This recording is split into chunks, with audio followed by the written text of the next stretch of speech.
Okay, it's a pleasure to be here again. And yes, my nom de guerre is Nail25. That was my FACT call sign a long time ago in Southeast Asia. How many Southeast Asia vets here? Where's all my FACT buddies tonight? Good, I'm well protected. Good, they got my 6. General alluded to the fact that since I left active duty and the reserves and all that, I've had the opportunity to do some work with various government agencies in the Washington area there. I live in Fairfax, Virginia now, and have developed quite a historical knowledge about search and rescue, combat search and rescue, all that kind of stuff. How does this advance? The top button? And this is where we're going to go tonight. So let me give you a little quick background here. Back in our days when we were young tigers flying in Southeast Asia, somebody got shot down, we would execute a search and rescue mission, CSAR, okay? And really, CSAR was any kind of a recovery you would do for anybody, anywhere, in any kind of a situation. If somebody was out in the ocean lost and we were going to try to rescue them, that was a CSAR. If they were shot down near Hanoi and we were sending in the big strike package to get them out, that was a CSAR. We learned in later years, though, that there's a fundamental difference between how you rescue somebody in a relatively benign environment as opposed to in enemy territory. In enemy territory, it's combat, so we started calling it combat search and rescue. So the difference in terms there. And today, we refer to it all as personnel recovery. Now, that's not a fancier, newer term for all this. It's a more inclusive term, which means all of the things that we do now to be able to rescue our folks if they get in an extremis. It's the trainage, it's the equipage, it's the doctrine, it's all of those things so that we can then, when necessary, do tactical missions like SAR or CSAR to get our folks out. And in doing a lot of deep analysis and study and everything else, we have determined that there are 5 key events that occur in any SAR, CSAR personnel recovery mission. I mention these because we're going to be talking about these tonight. When an event occurs, you have to have a report. Something has to trigger the system to do something. Number 2, when you've got people down, you got to locate them. Sounds simple. It's actually sometimes very complex. Thirdly, you got to support the operation. You got to support the people on the ground. You got to have the wherewithal around you to do all the things necessary to get them out. Number 4, you got to be able to recover them, okay, with recovery vehicles. Normally, usually, that's going to be a helicopter, but not always.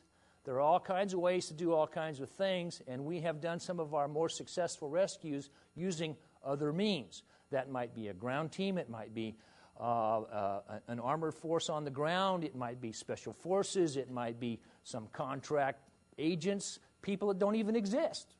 And we can do these kind of things. And then lastly, when we bring them out, we bring them back home. We put them through a medical process, make sure they're okay, patch them up, whatever, and we return them. That's a very specialized area here. I'm not going to talk about that tonight, but I am going to refer to these. And you'll see these play out because the reason that I wrote my book, Combat Search and Rescue in Southeast Asia, is there at the agency, the Joint Personnel Recovery Agency, where I've worked now off and on for the last 10 years, we realized about 8 years ago we didn't have any good fundamental collection of historical data from Desert Storm. So I started doing that and then realized that, in essence, that was its own book, and went ahead and got permission to go ahead and write that book out, and so that's why we've done that. So that's what you're going to see tonight. I'm going to talk a lot of Desert Storm, but, of course, every war has its predecessors, and this mission area and all this has a rich heritage to it. It goes all the way back to Korea. Why Korea? Because in Korea, it's when we first had usable helicopters, which gave us the ability to exploit the third dimension with an aircraft that could, at slower speeds, could go to a specific location, drop down, pick somebody up, and pull them out. Kind of hard to do with an F-86, okay? Couldn't get there from there.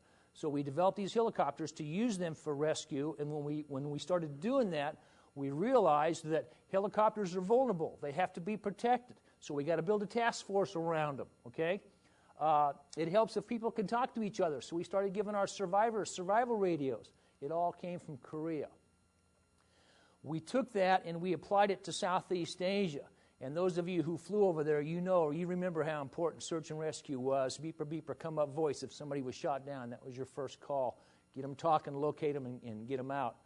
And Earl Tilford wrote a very good book about all of that, about search and rescue in Southeast Asia, and he determined that we saved We saved 3,883 people with our rescue forces over there. Now, that's Air Force primarily. That does not necessarily include Navy. It does not include Marines or Army. They've never done their studies, so I can't tell you what the real numbers are.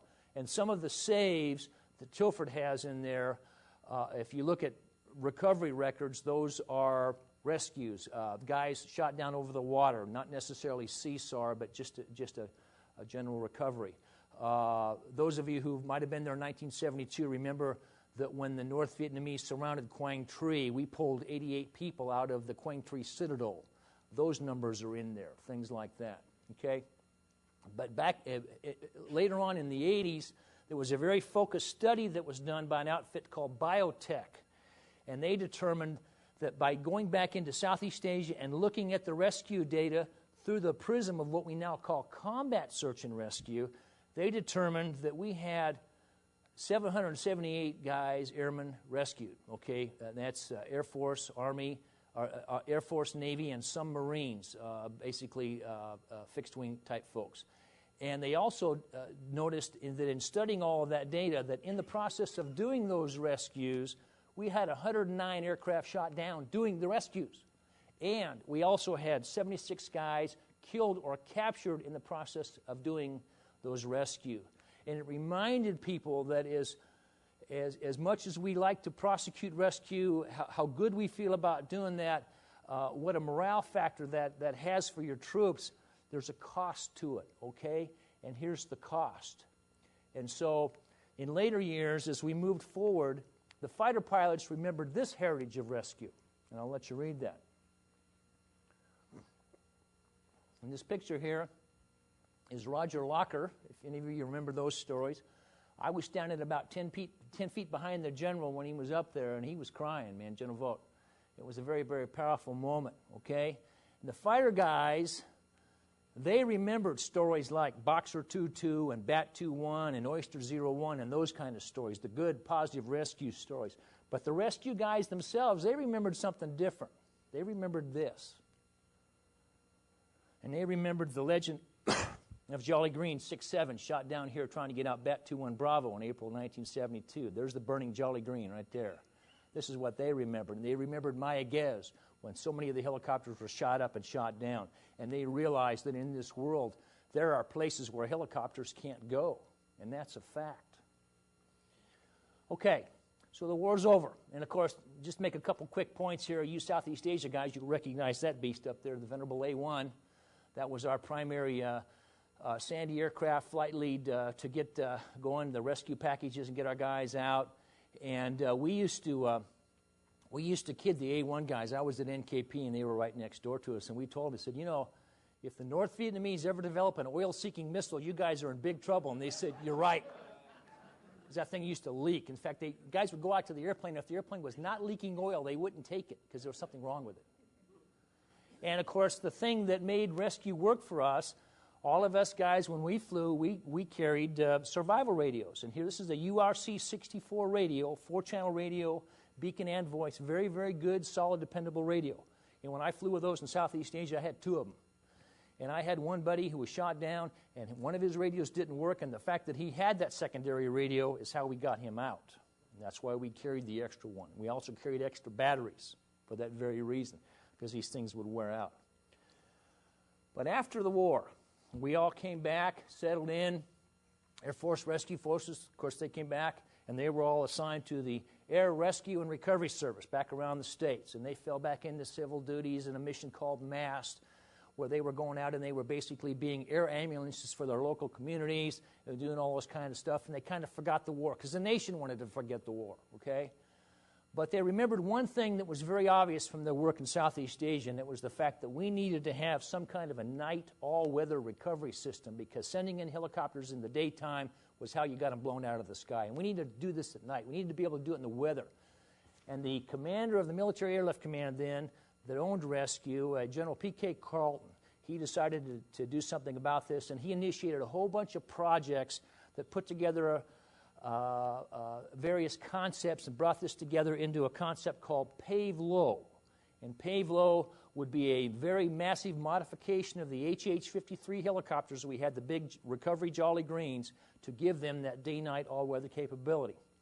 And by 1980, we had 8 rescue aircraft that had that capability. Very, very sophisticated, very, very sharp. But we did not, unfortunately, as we moved forward, we did not maintain a residual Sandy force like the A-1s that we talked about. The A-7s had the mission for a while, but the airplane was much faster than we were used to, had a lot of problems with that. We didn't train to it much. So our rescue knowledge was kind of whittling away, if you will. And then life intervenes. We have the Iran hostage crisis, and President Carter sends our forces in there to try to rescue those folks. And it was a tragic failure. And it was a failure primarily because we did not have the ability to transport our forces deep into enemy territory with a heavy helicopter force. So President Carter ordered a second operation. And not many people know this. It's just been recently declassified. And it was going to be called Honey Badger.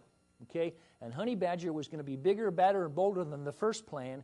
And one of the key environments, or one of the key plus-ups in this plan was that they would reach down and grab those pave-low HH-53 helicopters that the rescue guys had been spending all that money on, and we would use them in this task force. Well, this was a special ops task force. So they took those helicopters from the Cleland Air Force Base, they flew them down to Hurlburt and assigned them to the 20th SOS, the Green Hornets down there. Great outfit. But the operation never went, but the helicopters stayed down there, strangely enough. And then the Air Force decided that because of this, it was going to consolidate all of its rescue and soft forces, do a big transition, a big change. And so they created this monster called the 23rd Air Force out of McClellan Air Force Base under Military Airlift Command. And it would take control of all the rescue forces under ARRS, Air Rescue Recovery Service, and the 2nd Air Force Air Division, which is all the Air Force soft forces. And they felt that there would be a synergy of bringing these two forces together, economy of scale, economy of force, and all that kind of stuff. And oh, by the way, in creating this thing called 23rd Air Force, they would attach to it a whole bunch of disparate MAC pieces parts like weather squadrons and aerovac squadrons and stuff like this. And supposedly this was all going to work. Unfortunately, they forgot one thing. There's a fundamental difference between what rescue guys do and what special operators do. The rescue guys are somewhat altruistic. They will say to you, hey, I'm not here to hurt anybody. I'm here to rescue my guys. That's a defensive mission. If you let me come in here and you don't bother me, I'm not going to fire my guns. I'm not going to bother you. Whereas the soft guys, a little bit different. They are in your face. Let's kill them. Let's go get them. They are snake eaters. They are offenders, whereas the rescuers are defenders. We tried to bring these two community of people together. It did not work. It did not work. Big problems. We needed some new aircraft. So back starting in 1982, we did get some money out of Congress for 9 new MH-60 helicopters. The new helicopter coming along then, the Black Hawk, the MH means it's a special ops designation, but we could also use those for rescue. And then we developed a plan, the Air Staff did, to buy 243 of these things and just use them all over for special ops and rescue and everything. Unfortunately, though, that plan was canceled. But as part of the same plan, the Air Force also decided to take all of the HH-53s, HH means rescue, and modify those into pave-low aircraft. And by inference, slide them over into the soft community. And so when they started drawing down all the units with all the HH-53, the big Jolly Green helicopters, they started backfilling them with older H-3s left over from Southeast Asia. Not nearly as good a helicopter. But Congress then did get involved, and they passed a new law called the Goldwater-Nichols Law in 1986, which gave power to the combatant commander. And that meant that commander now in any theater could start organizing his forces any way he wanted. He could do anything he wanted to with his soft forces and his rescue forces. And some of them started combining them. The next year, they amended that law, and they created this monster called Special Operations Command, USACOM, there. And these are the snake eaters of today, great folks, all of them. And as one of their components, their Air Force component would be this monster we call 23rd Air Force. We would sign them over there and make them the Air Force part of all of that, okay? And one of their assigned missions would be something we were now calling CSAR. CSAR meant Theater SAR. That meant that when you sent a force into a theater of operations, a SOF/rescue force, they had to be prepared to do both missions. So a new term. And that word CSAR is still banging around out there. But of all of their assigned missions, of their 13 assigned missions mandated by law, CSAR was their 13th or last priority mission. Okay, so we create this monster called 23rd Air Force, and then we move it down to Hurlburt, okay?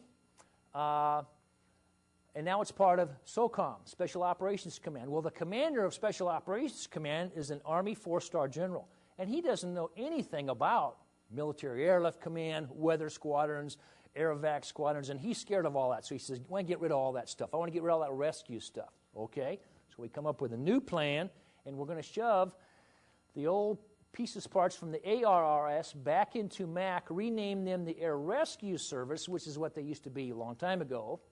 We're going to shed all those pieces parts, and then in 1990, we're going to change this 23rd Air Force designation to Air Force Special Operations Command, or AFSOC, which it is to this day, commanded by a 3-star general, currently Lieutenant General Donnie Worster. Great guy.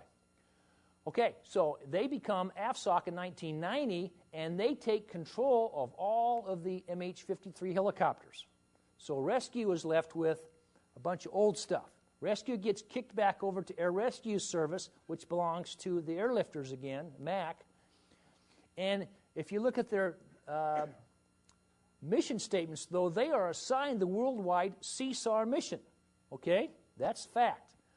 But all they've got is H-3s and UH-1s to do it with, and so they realize we got to start a rebuilding program real fast. So they get Congress to start buying them HH-60s, and they'll start getting delivered about 1990, early 1990. Okay? Now, so far, I've talked about the Air Force almost exclusively, and that is primarily because when you're talking rescue, more often than not, you're talking about the Air Force. But there are other services who have obligations to do rescue, too. During Southeast Asia, the Navy maintained in the Gulf out there a couple of squadrons of rescue helicopters at various locations, and they would be very responsive to guys going down over the north, or in some cases even down over the Ho Chi Minh Trail. They would come in and get them. After the war, all of that capability was transferred into their reserve component, but they still had two, what they call HCS squadrons, 4 and 5, on each of the coasts, and they trained to this mission very, very hard. And they were very good at it. So they had that capability. But the Marine Corps and the Army now, what they did is they saw rescue as an internal tactical mission. They assigned it to their tactical commanders at the battalion level and expected everything to be taken care of at that level. Sometimes it worked, sometimes it didn't, and I'll show you some of that in a minute. Okay, so pre-Desert Shield, Desert Storm, which is where I'm going here, this is what we had. This recreation now called Air Rescue Service had the CSAR mission, and you can see it, but they had limited gear, but they were rebuilding. AFSOC, they had all the best combat recovery gear, but TSAR, as I mentioned here, that was a lower priority mission. But also within the AFSOC community, amongst all those MH-53 drivers, was a whole body of experience. Guys who had flown in Southeast Asia, guys like Rich Comer and Benny O'Rell, guys who had flown and done tremendous rescue missions. Benny O'Rell rescued a Marine a pilot from an A-6 that was shot down over Chapone, or just east of Chapone, Bengal 505. This was in April 1972. And he held the hover as the gunners tried to blow him out of the sky. He got Air Force Cross for that mission. And he was part of this community now, and he instinctively knew what helicopters could and could not do. And he's over in the SOC side of this now. And as I pointed out here, once the Special Operations Command was stood up, they got real busy with all kinds of different missions. We were doing things in the Gulf. Back in 87, 88, we were doing things in the Gulf. And then, of course, Just Cause kicked off. We did that. And then looking at the equipage issue, we had, as I mentioned earlier, in Southeast Asia in the later years, we had the URC-64 radio. We had turned all those in now for the PRC-90 radio, which is a radio of about the same capabilities, except it only had 2 channels of ICE-4, beeper and voice. So we're actually going downhill on that. But we're in the process now of introducing a new radio called the PRC-112, which is a 5-channel radio, 2 channels programmable, and some discrete navigational capability built into the radio. So we're getting there, but there's very few of those out there. And we thought, wow, we've got some new technology out there now. We've got some new satellites. We got this new airplane called AWACS with that fancy radar on top. We've got this collector out there called Rivet Joint. And we got this new system out there called Global Positioning System, GPS. And there ought to be a way we can use this to make all this work. So they felt very comfortable within the Air Force community that they had the ability now to very quickly locate our survivors listening to the radio beacons when they were shot down. They were a little bit too sanguine on that point. Okay, August 1990, let's see, I think it was actually the 2nd of August when he invaded. Things happened, and pretty soon it's time to go to war. General Schwarzkopf is notified that Kuwait has been invaded, and he's ordered to execute his war plan. Okay, so he could do that, and he starts doing it, and his people are doing their thing, and his planners are going through their tip-fid lists, if y'all remember that terminology, and they're starting to determine what units are going to go over, and there's a whole bunch of rescue units there that are designated to be deployed over to the war, except they start spitting out of the computer as no-fills because they've either been deactivated or they're like C4 for re-equipage. Okay? So a message gets sent down to the Air Rescue Service commander, and he looks at all this, and he looks at all of his H-3 squadrons sitting out there, and even though some of them are showing C1, he decides, I ain't sending H-3s to this war. So he turns down the tasking. He says, my command will not play in this war. Now, there are people from that command to this day that are still upset about that. They didn't think that was the right answer for the commander of the Air Rescue Service to say, I'm sorry, but I'm not ready to go to war right now, so go on without us. But he did deploy some personnel that did a lot of different things. One of the things that they did is some of the folks came over and they stood up the Joint Rescue Coordination Center, which is the theater center that set up the overall plan for the theater, and some augmentation to individual units. But they did not deploy any rescue units per se. Well, we need a rescue force for the war. So Special Operations Command Component Central, SOCCENT, they're watching all this happen. They're taking delivery now of the MH-53s with the 20th SOS and MH-60s from one of the squadrons over there. And they said, gosh, we got all these guys that know this mission. We got the helicopters, so we'll take the mission. And when that Army colonel said that, the Air Force colonels working for him were whispering in his ear, boss, saying, hey, boss, CSAR, Combat Search and Rescue. We can do the combat, we can do the rescue, but we're not going to do searches with our helicopters because that's how you get them shot down. He's going, yeah, fine, yeah, we'll sort all that out later. We'll take the mission, boss. So they got assigned the mission, okay? Except it's not quite that simple. Never is. Unfortunately, as all this is going on, General Chuck Horner's over there, and he is the Joint Forces Air Component Commander. He's the head airman for all of this. And according to his tasker list, one of his assigned tasks is to do CSAR for the theater. He's going to be the CSAR, the SAR coordinator for the entire theater.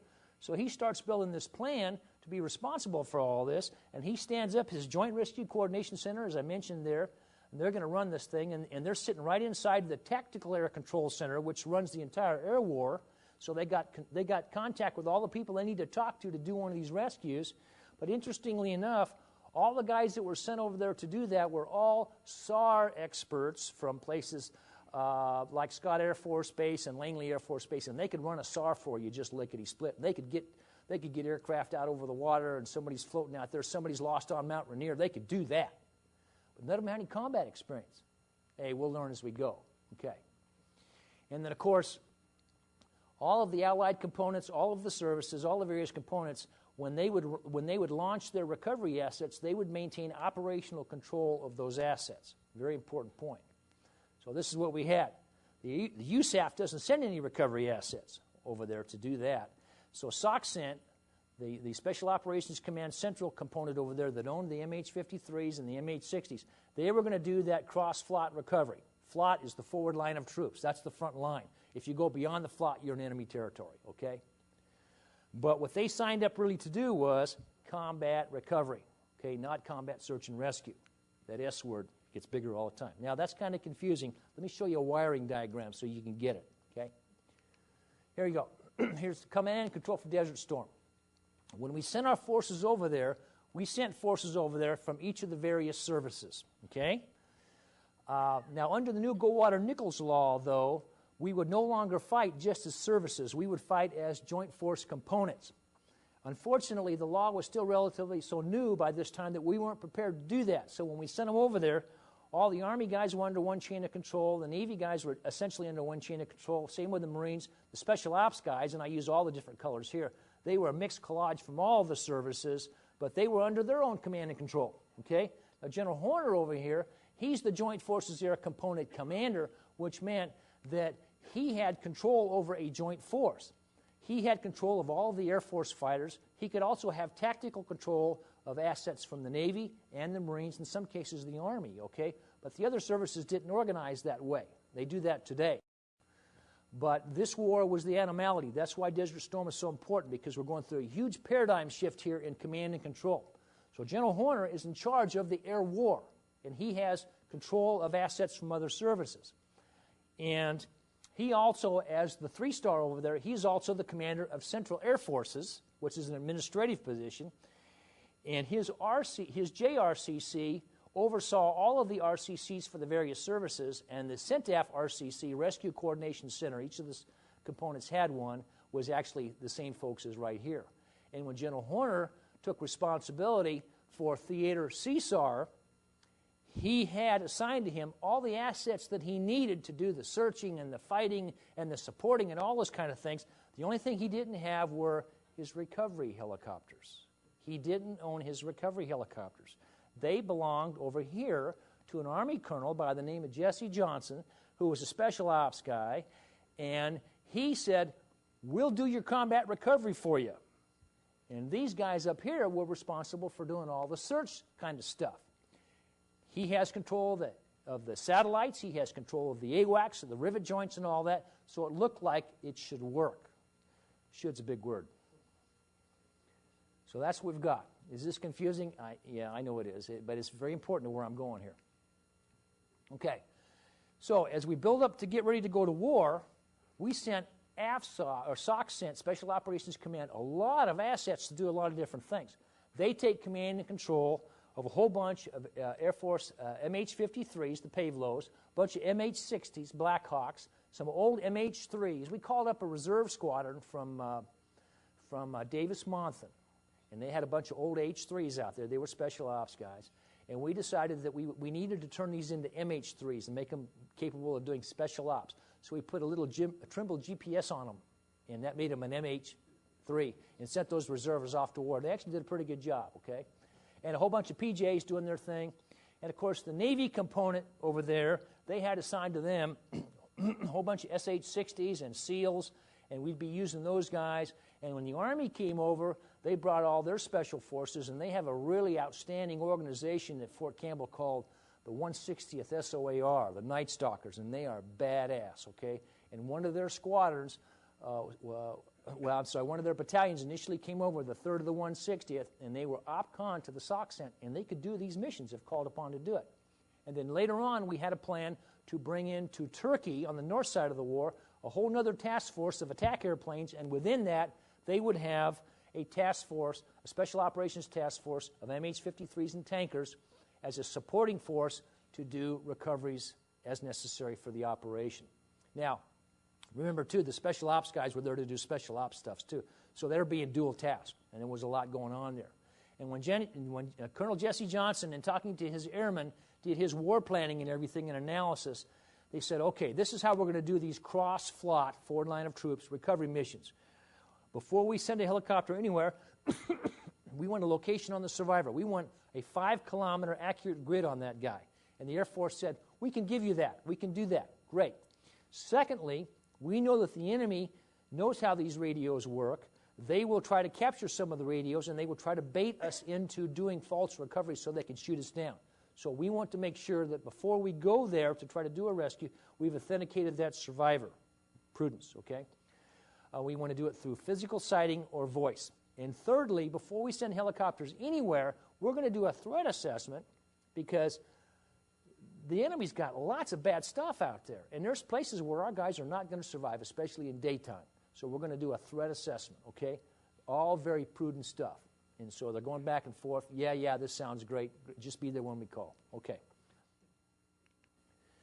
And, of course, here's some shots here of what they had available to them. They had some of these guys. This is actually a rescue helicopter, a 60 here, but the MH-60s that the Special Ops guys are almost exactly the same.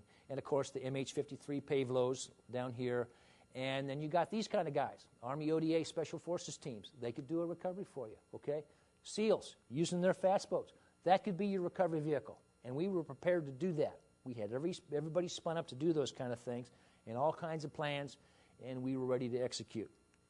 Iraq at that time, 2 wars ago, was a tough environment, both from the physicalness of the country, little vegetation, hard ground, very compliant population that would report location of our guys to the government there. Tough place to evade. And again, 2 wars ago, Iraq had a pretty tough set of air defenses there. We took that down. We took their MiGs down. We took their SAMs down. But they were good, and they were tough. And we had to worry about all that. And they had lots of radar-controlled guns, and they had lots of infrared missiles, and they had every group of troops would have guns. And so we had a lot to worry about. And so our people did a lot of serious analysis of all that. And the loss expectations initially, the planners, when they looked at all that and they ran the classic numbers, just using attrition rates and everything, they thought that over the air campaign, as it was then planned, we'd lose 300 aircraft, fixed-wing aircraft. That's just fixed-wing, not talking helicopters. That's a lot. When Horner did his analysis, initially the only aircraft that he had guaranteed to him were a U.S. Air Force. He thought we'd lose 42. Colonel John Warden, when he did his analysis of the war, if any of you know him, really smart guy, he thought that we'd lose about 15 the first night, and then things would drop off, and we'd lose about 40 aircraft overall. Now, here's a data point that really got everybody's attention. When the Iraqis invaded Kuwait on the 2nd of August, the Kuwaitis had a very advanced, very sophisticated air defense system. And in the few hours that they fought and had the ability to fight, they shot down 39 Iraqi aircraft with their roll-ons and their radar-controlled guns, and it showed how dangerous and serious modern air defense weapons could be, unless you're an Israeli and then you can get through anything like last week in Syria. I'd like to see the briefing on that one.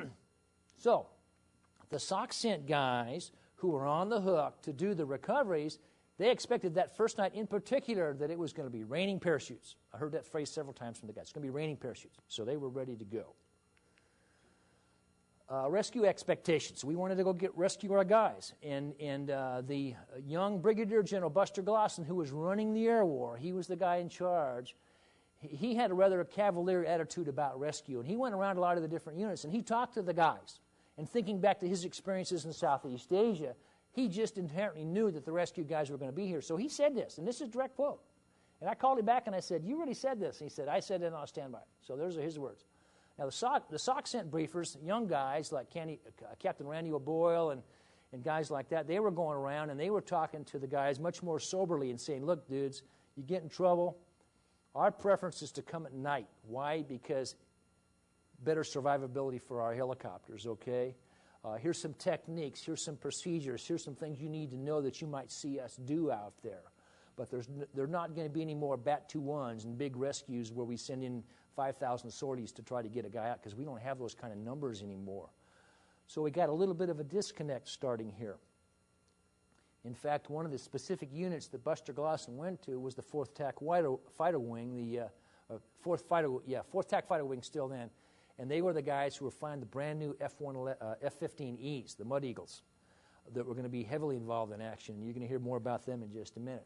So we got kind of a split message here, and it kind of goes back to that split heritage that came from Southeast Asia. So it's time to go to war. The political stuff doesn't work. We can't get it together. The politicians don't want to make it happen. And so it's time to put it on the ground.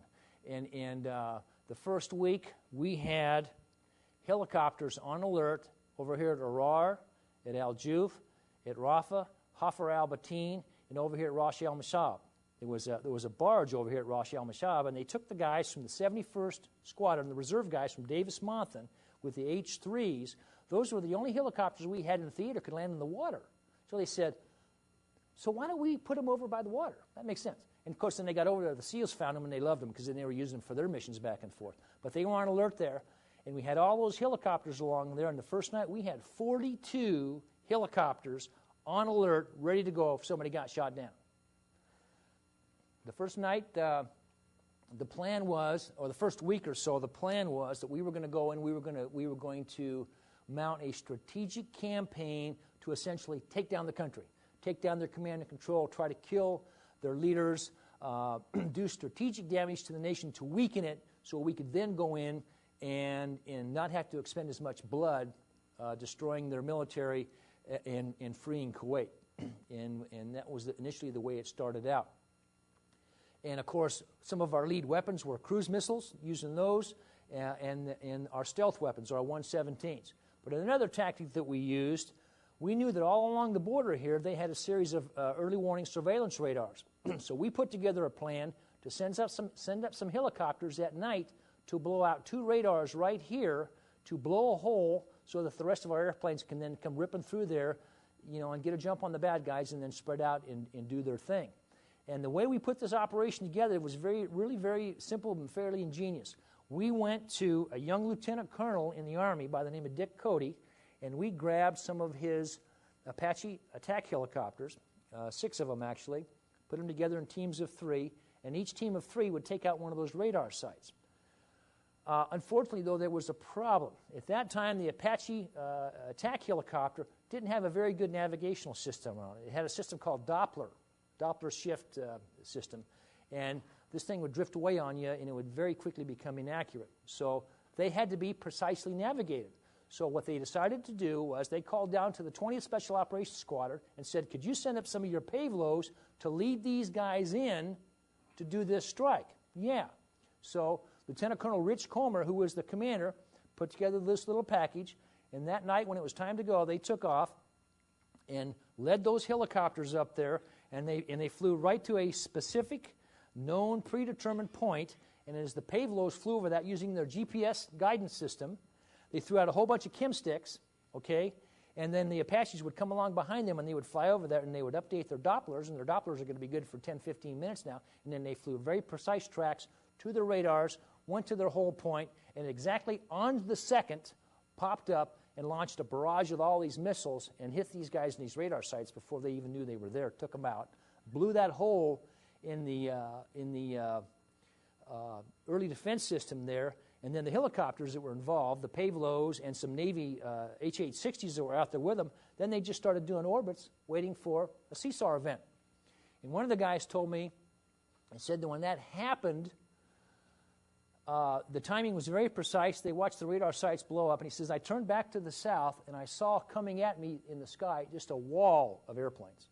And all their beacons and everything were on, and they were flashing and everything. And then they got right about here, and all of a sudden all the lights went off. And then all you could see was a wisp of contrails as they started dropping down from altitude and then dispersing out into Iraq. And then within a few minutes, bombs going off everywhere and doing their thing. And it was quite an operation.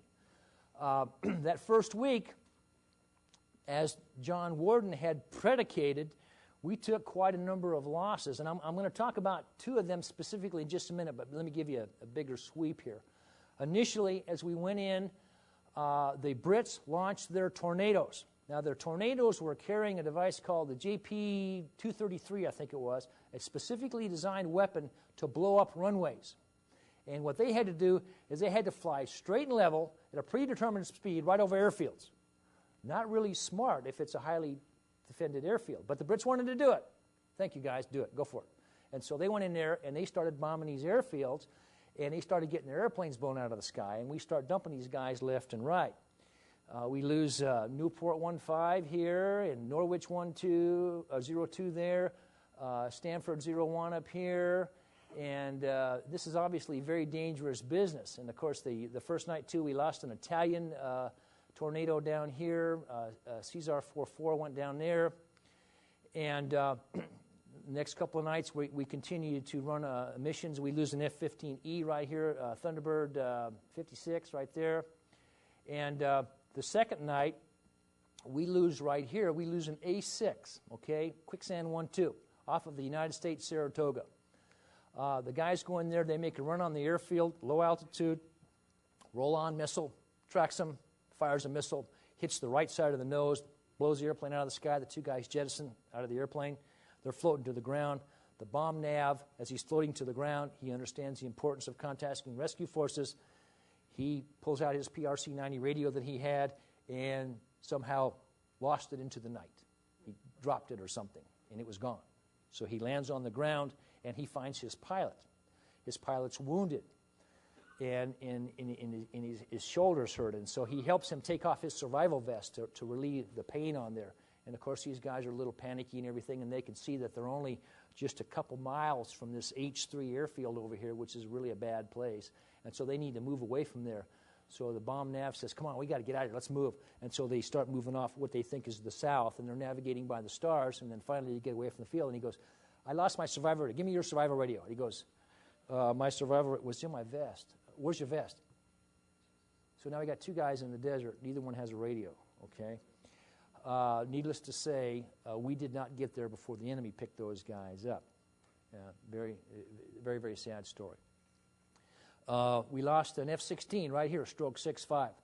The guy got smacked by a SAM. He punches out, floats to the ground, fairly quickly becomes guests of local Bedouins in the area. We don't know that. We actually launch payloads out of Rafah. They go up there. They run search patterns looking for this guy. They can never make contact with him. He's already a guest of the locals. But we prove that we can get those helicopters. It was a real foggy day. They went in the fog in the daytime and ran these search patterns, didn't find the guy.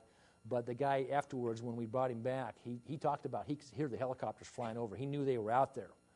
But it taught the payload guys that they could operate in enemy territory. Very important lesson. We lost a Marine OV-10 down here, left over from the Southeast Asia days. They were doing a mission with the Marines in that area. They got a little bit too far forward. They got shot down, and I believe both guys were captured on that one fairly quickly. We lost a Kuwaiti A-4. Burgon 2-3 was shot down about the third day, something like that. The guy gets on the ground. We know he's down there. We've got contact with him, and then he says, basically, I've rendezvoused with some locals, and he got picked up by some Kuwaiti partisans.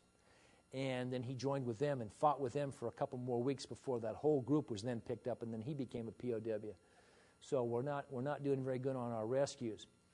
On the first night, another guy, Clap 7-4, was an F-16, shot down right over Baghdad right here. And as he punched out and floated to the ground, they were waiting for him. He had an arrival party right there, so he went right to the slammer. The first night, though, we launched all the missions. Everything was pretty successful, and all the aircraft were recovered aboard the ship. We found out that that wasn't exactly the case. We were missing somebody, Navy Lieutenant Commander Michael Spiker. A couple hours later, they do a head check there, and, hey, anybody seen Spiker? I don't know. Where was he? Well, last night, I saw him over here, and I think this and that and everything else. And even though a message was sent, he was from the Saratoga, okay? Even though a message had been sent off the Saratoga that everybody had been successfully recovered, later on, we find out that Spiker's missing. Okay. Anybody get a report from Spiker? No, I didn't hear nothing. No, I didn't hear anything. Did anybody see anything? Well, last night we were in this battle and running gun, and I saw an explosion, and I think it was right about out over here southwest of Al-Kut. So that became Spiker's reported location, somewhere southwest of Al-Kut. But we had no radio contact with the guy, no signals, nothing. And we never found Michael Spiker, obviously. And throughout the war, we continued to listen for him. We asked for him. The next day, the government quickly changed their story. We do have somebody missing, and we've been looking for him ever since. When I was doing my research, though, I discovered some interesting stuff about Spiker. Now, I don't know what happened to him. I'm a CSAR guy. I'm not a SEER survival specialist kind of guy. So I studied this from the perspective of why wasn't there a CSAR? Well, again, step number one is you need that report. We had helicopters sitting on alert that night all along there that could have been called out to go and get him. But they had to know where. They had to get the call, okay? The report never came in. Well, Spiker had launched with a PRC-112 radio, Okay, pretty good radio. But there was a problem on the Saratoga. The Saratoga Air Wing, the Saratoga was out here in the Red Sea, out to the southwest out here. When they trained up for the war, they had trained with PRC-90 survival radios. That's what they were prepared to go to war with. Well, the afternoon before the first strike, literally within a couple hours of launching the first strike, the COD delivery aircraft comes aboard the carrier, lands, throws off this box, and they open it up, and here's a whole bunch of brand new PRC-112 radios. Hey, these are better radios. These are better survival radios. Well, let's use these. Oh, okay. Where's the instructions? Well, I don't see them, but it's a better radio. Well, are there any extra batteries? Well, no, but here. Well, how many do we have? Well, we only have enough for one guy in each family model airplane, like the A6 and the F-14. So all the single-seat guys will get one, and one of the two guys in the other airplanes. And I mentioned in the A6, the navigator had the PRC-90, the pilot had a PRC-112. Didn't do either one of them any good. Okay, so Spiker was issued a PRC-112. Well, they're giving these guys the radios, and as they're getting ready to go, literally, they got their survival vests on, and they notice that the PRC-112 is a different shape of radio, physically different than the PRC-90. And the pouch that had been built on the survival vest was fitted for a PRC-90, and the 112 would not fit in there. So a lot of these guys said, just give it to me, and they got in the airplane, and they stuck it down in there, kind of crammed it in, and noticed about halfway through the mission that it was laying over on the console over here. Some guys noticed, too, that early model PRC-112 had a real finicky on-off switch. And if you put it the wrong way, it would bump up against your rib cage and burn out the battery. Several guys came home with dead batteries. Interesting. Okay, we never got any call out of Spiker. We never got any contact whatsoever. Did he lose his radio? Did his radio fail? I don't know, again. But I suspect something like that possibly happened. Several years later, though, we did get a recovery team into his crash site, okay? It had been misreported. His airplane had actually crashed right up here. He was part of the air wing, and they were attacking the Al Takadam airfield right here, which we now own and use on a daily basis. And his aircraft was shot down right there. Photo reconnaissance saw this. Now, just coincidentally, I learned this from another source, open source. A couple days later, the British brought over their special forces teams, their SAS guys, and in one night they put in 3 teams, Bravo 10, Bravo 20, Bravo 30. 10 and 30 aborted and did not go in. Bravo 20 inserted, and guess where they inserted? Supposedly right on his grid. Now, why would that be? I don't know. British never tell me, okay? I do know, though, that according to what is an open source, their cover story was that they were a CSAR recovery team. Anyway, several years later, we get a recovery team into Spiker's site, and they find his wreckage. They notice that it's also been tampered with, and they find his canopy, and they find all kinds of things. And they also recover the little computer memory bank inside the aircraft that monitors the status of the aircraft. It had an auto-reporting status. Found out that Spiker's aircraft was failing. Things were going wrong with his airplane. At one point, he lost an electric bus, one of his electrical buses, and he lost his radar warning receiver. Now, he's 200 miles in enemy territory with an air battle going on all around him, and he loses his radar warning receiver, so he can't tell when radars are looking at him. And guys in his group are shooting down MiGs, or what they thought were MiGs. So he's up there. His radar warning receiver goes out. Then his IFF system goes out, so he cannot squawk his identity to other friendly aircraft. So he was basically up there as a flying piece of iron, okay? But he was mission-oriented. He wanted to do it. So he hung on, and something happened to him, and he got shot down. And that's all I know about Michael Spiker.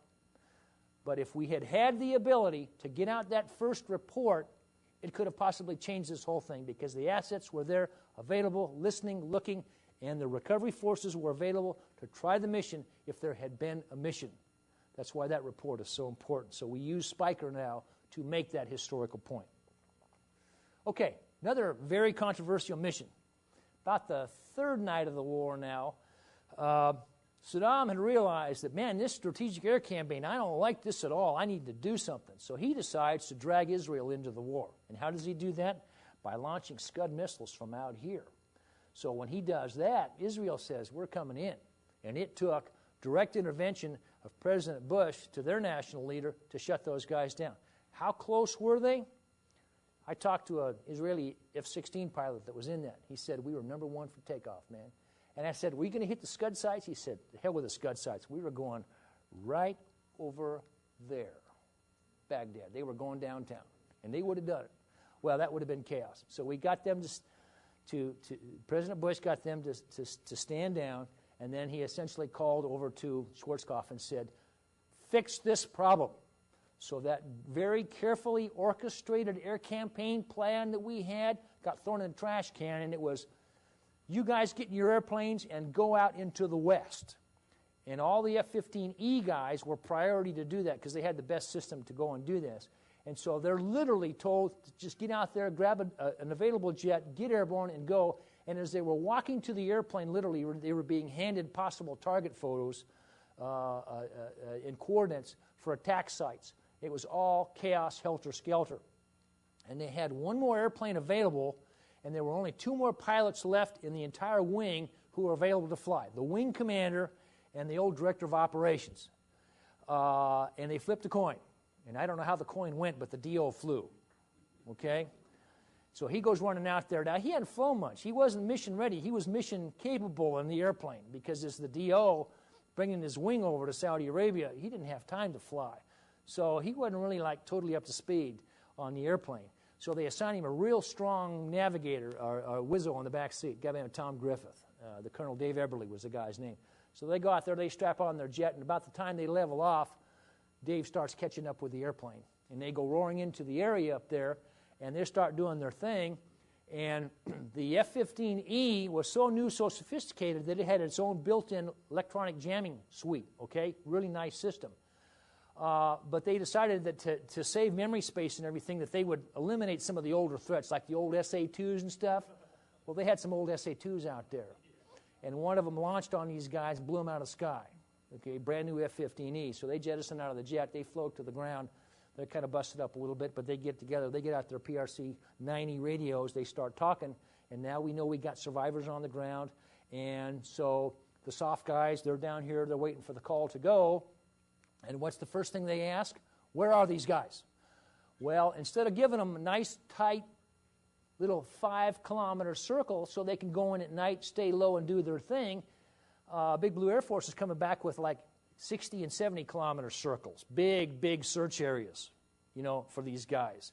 And the soft guys are saying, well, wait a minute, you were going to give us, well, look, we're doing the best we can now. You guys need to get airborne and go pick up those guys. And they're going, well, we don't really know where they are.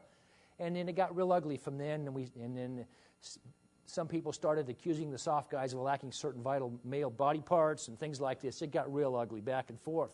And the problem was, you know where these guys were. They just knew that they were out here. And oh, by the way, this is one of the most dangerous areas in the entire country over there, okay? So as we're trying to sort all of this out, as I mentioned, we had also brought in a task force proven force from Europe, and they were attacking Iraq from up in the north here, and they had within them, they also had some rescue helicopters, some paved lows. So we actually had 2 options for trying to get these guys out. We could come from the south or the north. And we had essentially divided the country right across here at the 30 north line, and essentially if a survivor was north of that, we'd launch the guys from Turkey. If he was south, we'd launch out of Saudi Arabia. So all the young lieutenants and the captains down here and all these units, they're in the door. They're ready to go. They want to do the mission, right? But their 05s and the 06s, the guys like Benny Orell are saying, wait a minute, Air Force, where are these guys? We're not going to do the search. Where are these guys?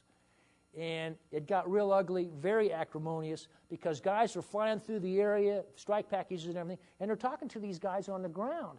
And they can't understand why their buddies are not being, because they can hear them down there, okay? Though they didn't have the security clearances to know what the soft guys were doing and were not doing, so it became a huge problem. And to this day, this rancor between the 2 communities still exists over this incident. It's a very famous or infamous incident, Corvette 03. And finally, after about 2 days of this, the head Air Force 06 and AFSOC, a guy by the name of George Gray, who had been the wing commander at Hurlburt, he went to the intel guys and he said, give me the best grid you've got on these guys because we're going. We're going to go. I can't take this anymore. So they come up with a grid, and when he plots it, it's north of the 3330 line. Okay, being prudent, he passes it to the guys up in Turkey. You've got the mission. Great. These guys are the guys from England, and they're flying to Pavlos again. And so they start planning the mission. Now, when they had done their pre-war planning, they had realized that for them to fly out of Turkey over to the little town of Zakho, turn the corner, and fly down this was much too dangerous. So what they needed was they needed access through Syria, just like this, okay?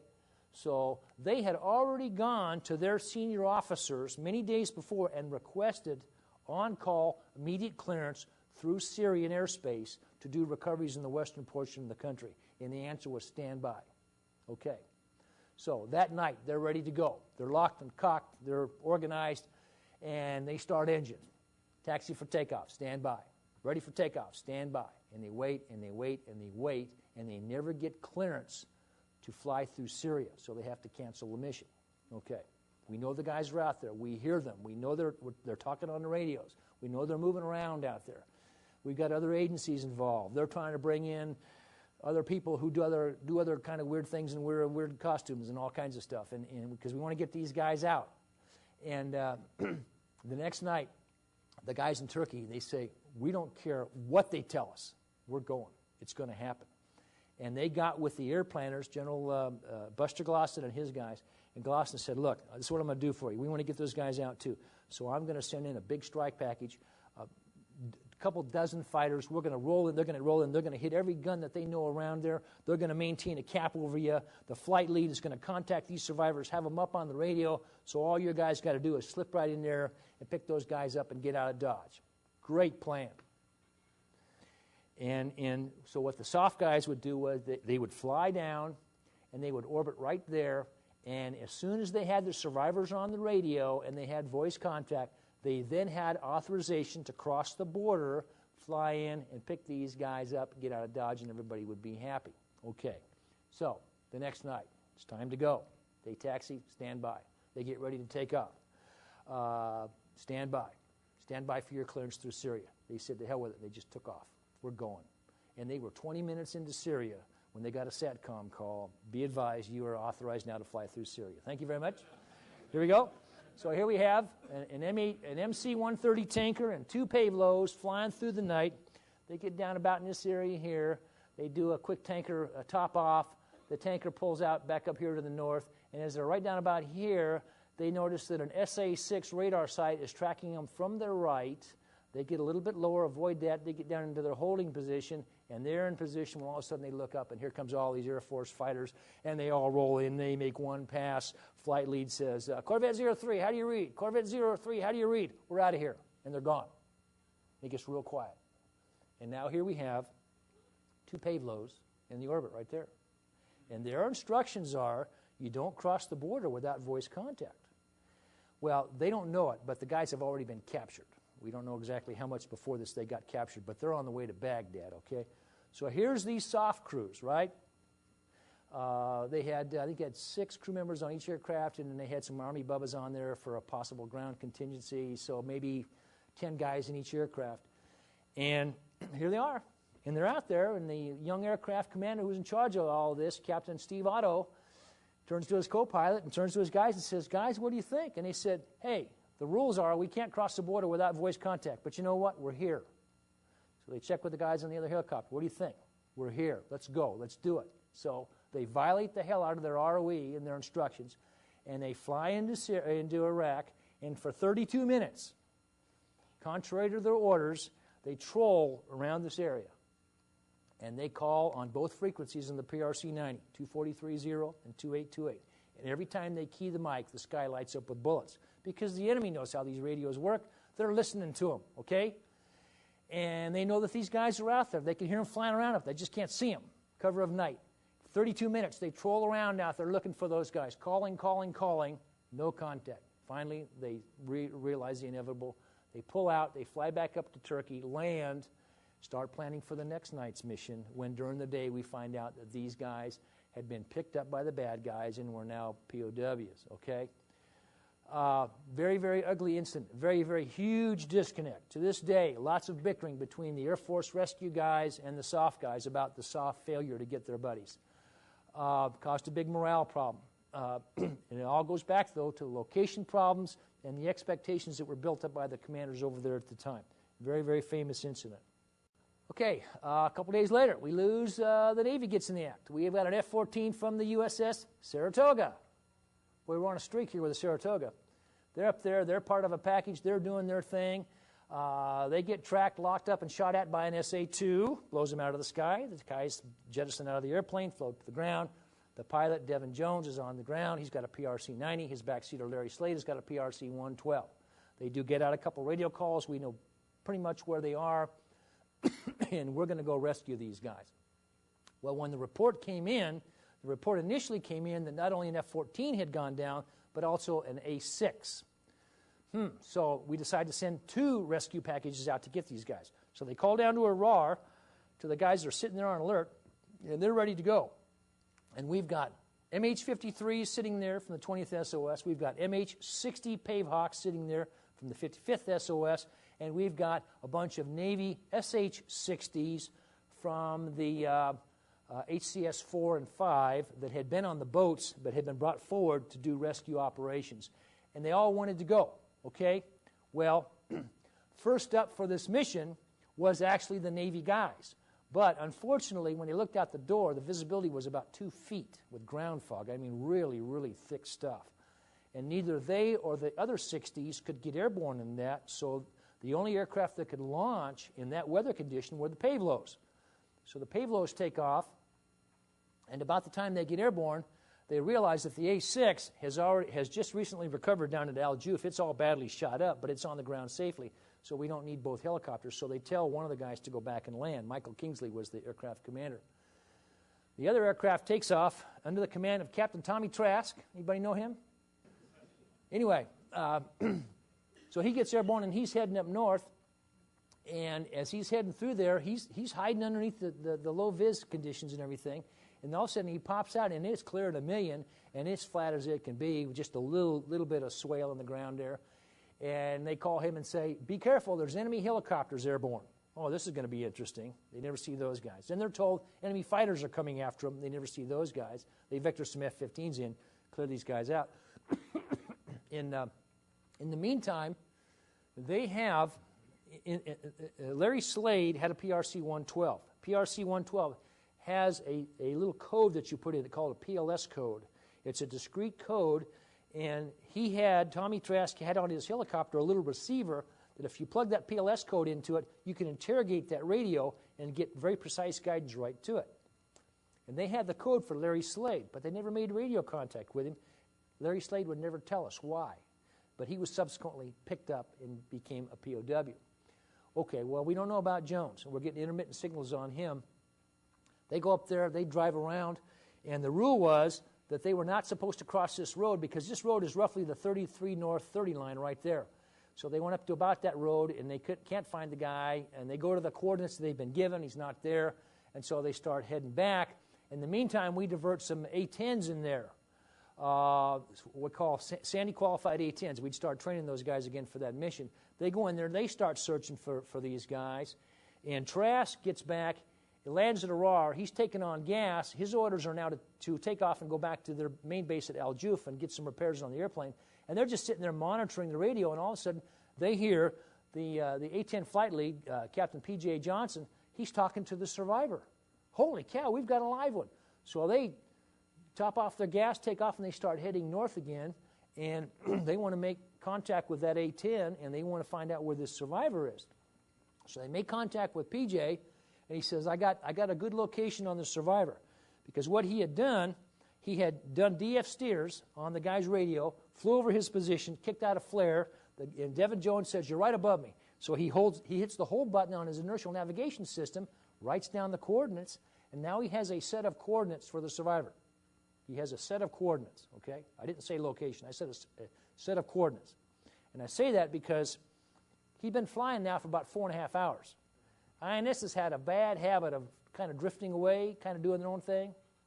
But they've got it locked in their box. So his INS knows where the survivor is. Great. Somebody knows. Something knows. But he's got a problem now. He's out of gas. So he's got to go find a tanker. So he's heading south. Trask is heading north. What is Trask asking? Give me the grids. Okay, so he reads them out the grids on secure frequency and everything. And Tom programs those into his GPS. Okay, very precise, goes where it's told to go. And PJ goes down, gets a full bag of gas, and he's heading back up.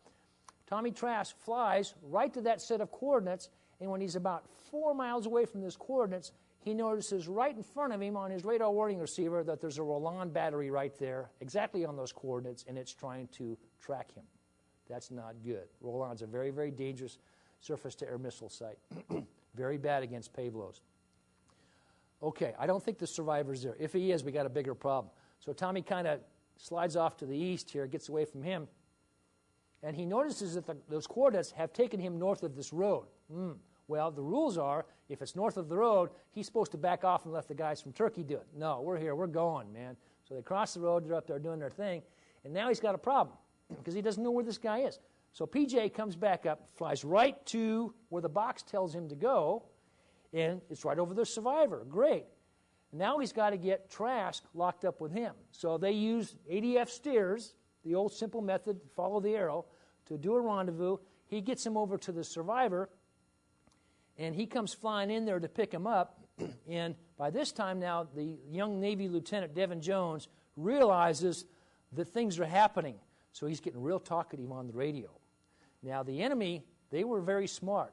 They had teams out in trucks with radar or with radio receivers, tracking gear, and they would listen for signals like this, and they would home in on them. And one of these teams was not very far away, and here's the A-10s flying over the survivor, and here's the helicopters coming in, and they're coming in to about where they think the survivor is, and all of a sudden the co-pilot on the helicopter looks up, and here's 2 bad guy trucks coming this way. So they call it out to the A-10 guys. Hey, take care of those trucks. A-10s can do that. A-10s can take care of trucks. So the flight lead, he's slightly out of position, so he rolls in, and he makes a shot. He doesn't hit him, but he makes the truck stop. And then the wingman rolls in and puts about 350 rounds of 30 millimeter all over this truck, man. And the truck just kind of like went away, okay? The other truck went, got it, got the signal, and they left, okay? So I used to fly A-10s, and I know how powerful that gun is. And so I asked this kid, I said, why did you fire 350 rounds of 30 millimeter onto one truck? And he said, because that's all I had. Okay. So he protects the survivor. Helicopter comes in and lands, flares, does its thing, and then Devin had been kind of laying down a little hole in the ground, kind of covered it off, and he pops up. They got him, they throw his ass on board, and they get the hell out of Dodge. Successful rescue. And again, another shot. This is the same picture now. It's out there all over the world, and this was the actual helicopter that they flew in the operation. Okay, week 2. The campaign goes on, but now General Schwarzkopf decides that he's getting tired of this strategic campaign stuff. His real worry is down here on the bad guys in Kuwait, so he wants to start focusing the operation down here more on the Kuwait down here. So more of the airplanes are flying down here doing their thing, and you can see this is where the losses are continuing to occur. We lose another British tornado over here, and finally, when this one goes down, the Brits kind of get the message that maybe we need to stop this stuff. You know, it's not working, or we don't need to bust any more airfields. We were losing a lot of those guys. In fact, I talked to one crew. They actually ran a mission against Talil right here, and they were shot down right over the airfield. And I asked the backseater, I said, when you got on the ground, were you able to get out your survival ready and make contact with rescue forces? He says, man, I landed in the truck. He said, in 3 minutes, I was in the base commander's office. And at home, I have a picture of his ejection seat sitting right in front of the base commander's office, right there. Anyway, but we're losing more airplanes. We lose a Saudi F-5 over here. Don't really know what happened there. We lost an EF-111 here one night. He was up there on a jamming pattern, and he thought he was being tracked by an enemy MiG, and he did a split S, got disoriented, and we estimate that he hit the ground at about 1,000 miles an hour. Wasn't pretty. Over here in the battle, we lose another A-6 here. It went down doing low-altitude operations. The Marines now have unleashed their AV-8s. We lose a couple of those guys, Jump 5-1, Cat 5-6. One guy was rescued, One guy was picked up by the bad guys. One guy was killed. And then right here, Spirit 03 was an AC-130 up at night, attacking enemy positions right along here, preparatory to a battle that became known as the Battle of Kafji, if you know the story, the history of the war. They got in there. They stayed a little bit too long into the sunrise, became silhouetted up there, were blown out of the sky. In all, I think there were 15 guys on board. The airplane broke in half, if you will, and fell out of the sky, and they were all killed. We got rescue forces in there, and they were actually in the water, and we were able to recover all of their bodies.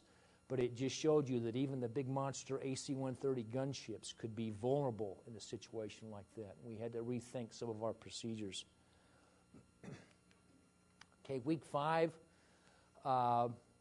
Again, the focus now is more down here into the southeast. We lose another British tornado, but he was on basically a conventional mission up here. The Brits never believed in spending a lot of money on electronic warfare stuff. And so this guy was doing a medium altitude mission up there and was blown out of the sky by an SA-2. Okay? Those things happen. And we start losing some A-10s. We had lost an A-10 earlier. I didn't mention him, Uzi 11. But now we're really pushing our A-10s in, and they're doing their thing. And one day we had a flight of 2 going right here. The flight lead was shot down and captured. The wingman dropped down to try to cover him and was blown out of the sky and killed. So we lost 2 airplanes right there. A couple days later, we lost another A-10 on a FAC mission called Nail 5-3. The guy punched out, was on the ground. He was on the ground for a few minutes. We launched a recovery package to try to get to him. But before that they could get there, the guy was scarfed up and he was taken prisoner, released later on. We had an F-16, Benji 5-3, right here. Guy basically just had an engine failure. When you fly a single-seat airplane and the engine fails, you're a glider, okay? And so he tried to get out of enemy territory. He didn't quite make it, and it was right into nighttime. He punched out. He's on the ground. And we had down here sitting on alert the Army, 3rd Battalion of the 160th, the Night Stalkers. They were on alert for CSAR. They got the mission. They blasted off, flew up there, found this guy. They had a pretty good grid on him from his radio and everything. Went in there at night using NVGs and FLIR and all that kind of stuff, and literally flared and landed right next to him physically, picked him up and got him out of there. And the Army made that recovery. They felt pretty good about that. Successful mission. Plus, the Army now they're probing into enemy territory. They're across border, and they're starting to lose helicopters. And Tango 1-5 was blown out of the sky. The guys were not recovered. So they're starting to take losses. And then we had a very interesting mission that occurred right here. Preparatory to the ground campaign, we started putting in Special Forces team to do strategic reconnaissance force to watch the enemy, to see how the enemy was moving as we started moving our forces forward. And these were Army Special Forces Green Beret teams. And we put one of the teams in there, ODA 525. We put them in right there, right along that road. The Night Stalkers took them in, flew to a GPS coordinate, dropped them off, and they made their hide site, and they were hiding, watching this road. They weren't there to bother anybody, just collect intelligence. Unfortunately, the next morning, when the local farmers came out to do their morning thing, they had their kids with them. And the kids noticed that the ground was a little different. And so they walked over and literally picked up the camouflage and went eyeball to eyeball with the soldiers. They've been compromised. Oh, Lord. And then they ran away, jabbered, and they go, oh, we're in trouble now. What do we do? So their team leader, a guy by the name of Ballwance, said, we're here to do a mission, but we're going to have to move. So they destroyed a bunch of their gear in place, grabbed what they could to move, and went to a different location, which they thought would be a better hide site. The enemy found them there a couple hours later, so now they're compromised, and they are in trouble. And they needed to get out of there. Now, the Army calls that a hot exfil. I call that a CSAR, okay? Southeast Asia, when we were flying the Ho Chi Minh Trail, we used to work with teams out there all the time doing this kind of stuff. And more often than not, when those guys would get in trouble on those team missions, they would call it a hot exfil. It was a SAR. It was a CSAR. We used A-1s for cover. We used helicopters for recovery. More often than not, you would get out there. These guys had been hit. First thing you ask them, where are you? I have no idea where I am. Because they'd been hit, they started jettisoning gear, they're running, and they've got a rifle and a radio. And then that's when they call for you, okay? Well, we would always know about what box that they were in, so we knew where to begin looking for them. We'd find them and then mount this mission. Very, very similar situation here. These guys are in deep, they're in trouble, they've been compromised, and they need to get out of there. Situation kind of comparable, if you will, to the guys up here in Iraq-Kuwait, Corvette 03. But these guys did things a little bit differently. They had one more piece of equipment with them that turned out to be very useful. They had a GPS receiver, okay? So what did they do? They turned it on, they noted their location, and they called in and said, we're at these grids, would you please come and pick us up? And about an hour and 5 minutes later, Night Stalkers rolled in, landed right over the top of them, picked them up, and got them out of Dodge. Now, let's contrast this with this. Is there a lesson learned here? Is there something we can do to make things better? Sure, and we got that, and we're much better about that now. The value of GPS. Well, in the meantime, these guys are in trouble. The bad guys are closing in around them. They need some help. They need some firepower. They're way beyond any Army help that can get out there in time. So one of the guys takes out a PRC-90 radio, turns on guard frequency, and starts screaming for help. And we got F-15s, F-16s buzzing around all there, and they hear all this. And hey, who are these guys calling us down here? This is I think they call themselves Bulldog. I think it was their call sign. Who's this Bulldog? And AWAC says, those are friendlies. Help them out. Well, okay. So they start flocking over here to Bulldog, and they make radio contact with these guys, and they need some firepower. They need some close air support, okay? Well, these F-16 guys are buzzing around up there at like 500 knots, and they got a problem because they got to find this team that's right down there. And so the team's trying to talk them in, and they're saying like, okay, like, do you see the big river? Well, from up here I got about 10 rivers, guys. Which one? Well, okay. So, but these guys had the presence of mind to be able to talk these guys in, get eyes on them on the ground, and then roll in and start dropping things like Mark 84 2,000-pound bombs, CBU 87 cluster bombs that don't care who they kill. Okay, all around them, sterilize the area just long enough for the Night Stalkers to fly to those precise coordinates and get their asses out of Dodge. And it worked. We learned a lot from this mission. Army learned a lot from this mission. And again, contrast it with the guys over here, the Corvette 03 guys. And there's the team. This again, just to show them. This is when they were looking good going in there. Let's see, they were all plussed up and ready to go. So we learned we relearned two very important lessons there. Okay, week 6. Now it's time for the ground campaign. Okay, we're getting serious here now. In fact, how many of y'all knew that the ground campaign was actually called Desert Saber? That's what the Army called it. That's the name of the plan. Okay. Finally, Schwarzkopf unleashes his ground forces, and they are massive, and they go charging up there, and they end up fighting basically a 100-hour ground campaign. And the Marines go charging up here with 2 divisions, and they're doing their thing, and we got Arabs over here, and we lose an OV-10 over here. These guys are shot down, one guy captured, one guy killed, and that second event was the end of the OV-10 in U.S. Air Force and Marine combat, because that's what killed the program right there, that mission right there. After that, they were all decommissioned. Anyway, the Marines hit the bad guys right here with 2 divisions. They go roaring in there. They've been plussed up with a bunch of armor. The Arab forces over here, the Egyptians and the Syrians, I think, have yet to leave the line of departure. And over here in the west, we had the 2+ U.S. Corps, 7th Corps and 18th Airborne Corps, who are going to go up, and their plan is they're going to come charging out through into Iraq like this, turn the corner over here, and then go up here and create a shield of steel up here and blow all those Iraqi forces that are in here and bag the whole damn force of them in one place. Tremendous plan, okay? Well, the plan never survives contact with the enemy, right? And when the Marines hit these guys, the Iraqi forces started to crumble, and they started heading up these roads. And these roads became the highway of death. And all of a sudden, we've got 1,000-car truck convoys, and every fighter pilot worth the assault bomber pilot, everybody wanted a piece of that action, man. That was the target of the century. And so we're wailing into these guys and just killing them left and right. And the Marines charge up in here, and one of their tactical objectives is to seize the airfield there at Al Jaber, okay? So in the midst of all of this, we've got a bunch of Marine AV-8s up here, and you can see now there's Magic 1-4 was a one shot down, Pride 1-6 was shot down, and then Jump 4-2 right here was an AV-8. He's up here, he's bombing trucks, having a good time, and he gets hit. But his airplane is still relatively flyable. Now, he knew, he was the squadron intelligence officer, and he knew that morning at 10 o'clock that the 2nd Marine Division was going to seize the airfield at Al Jabr. So he goes, I'm going to save this airplane. I'm going to be a nice guy. So he sets up to land his airplane at Al Jabr, right? And he's coming down final, and the airplane's bucking and snorting and ripping and trying to let go on him. He looks down, and he sees all these guys running around, and he notices 2 things about them. Number 1, they don't look like U.S. Marines. And number 2, they're all shooting at him. The Marines aren't quite there yet. So he tries to go around. He pushes the throttle back up, and that airplane doesn't like that. And he gets down about to the south end of the airfield, and the airplane starts coming apart. So he jettisons out of the airplane, floats to the ground, gets down there, gets out his radio, and he's trying to call his wingman, you know, and sound cool on the radio, because that's really the most important thing.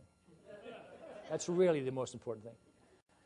Okay, and in the meantime, down here in one of the task forces, one of the Marine task forces, the battalion commander is sitting there and he's watching all this happen, and he watches this guy eject, and he floats to the ground, and he assumes he's a friendly, okay? There aren't very many Iraqis flying by that late in the war. Okay, so he notices about where this guy is, and he calls his forward company, who call their forward platoon, who call their forward team, who call their forward squad, to go over the berm and pick up this Marine. So 3 young Marine guys jump up, run over the berm. Hey, Captain, come on. We're going to rescue you. We're your rescue team. Great. Okay, so now the Jolly Greens have scrambled. The task force is being built. The A-10s are coming up to do the big rescue, and these 3 Marines just rescue this guy. Hey, if it works, don't argue with it, right? So we got him out of there. In the meantime, this big battle continues over here, and we're just wailing away at all these bad guys, and now the Army's up there, and we've got 18th Airborne Corps has turned the corner, and they're charging east, and they got the 24th Division here in front with Mad Barry Caffrey doing his thing, and they got the 101st Air Assault Division, and they're coming forward with all their assets, and down here they've got 4 heavy divisions with tanks and all that stuff we bought in the 1980s to fight the Russians. It's all hub-to-hub online, and it's charging forward to the east, and it is the battle of the century, right? And, I mean, it is just one hell of a show going on there. And in the middle of all that, we have an A-864 shot down right here. The guys land, get out of their helicopter, and the Army guys were wearing these special harnesses such that if another one of their helicopters landed, they could run up and literally strap themselves to the side of the helicopter, and it would pick them up and get them out of there. And they did that. That was a successful recovery. And they've perfected this procedure to this day. Hey, if rescue works, don't argue with it, okay? Just learn from it, okay? So they did that. And up here in the north now, we got all these bad guys flowing north, and the tactical plan is now, as these divisions are coming forth, the bad guys are down to these last 2 roads. So the 101st Air Assault Division is leapfrogging forward to a place called Viper, Forward Operating Base Viper.